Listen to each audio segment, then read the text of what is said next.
বহু বছর কেটে গেছে আমার ভিডিও করা হয় না, তাই আজকে হঠাৎ কি মনে হলো চলো তোমাদের সাথে ভিডিও শেয়ার করা যায়। তো আজ হচ্ছে একটা বৃষ্টির দিন, সারাদিন টিপটিপানি বৃষ্টি পড়েই যাচ্ছে, আর এই হলো আমার জাতীয় থোবড়া, যেটা আমি বহুদিন পর তোমাদের সাথে শেয়ার করছি।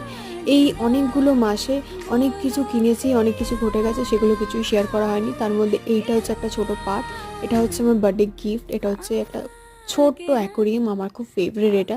আর এর ভেতরে জানো আমার মতো লেখো চিংড়ি মাছ আছে, যেটা ক্যামেরায় ভালো ধরা পড়ছে না, আমি জানি না কেন। আর এর প্রচুর বাচ্চাও আছে, যেগুলো তো আরোই ধরা পড়বে না, যেগুলো শুধুমাত্র অনুবীক্ষণ যন্ত্রের সাহায্যে জুম করে দেখা যায়। দুদিন আগে একজনের জন্মদিন ছিল, তার জন্মদিনে তো এটা হচ্ছে আর একটা গিফট, আর সঙ্গে হচ্ছে কেকও রয়েছে, যেটা আমি এখন খাবো, কারণ সে তো কেক খায় না। তো আমাকেই খেতে হবে, আর কি করা যাবে, কারণ আই এম আ মিষ্টি লাভার। এই কটা মাস আমার খুব মিষ্টি খাওয়ার ক্রেভিং বেড়ে গেছে। আজকে মিনি ব্লগটা এইটুকুনি রাখলাম, দেখা হচ্ছে পরের নতুন একটা মিনি ব্লগের সঙ্গে, ততক্ষণের জন্য বাই।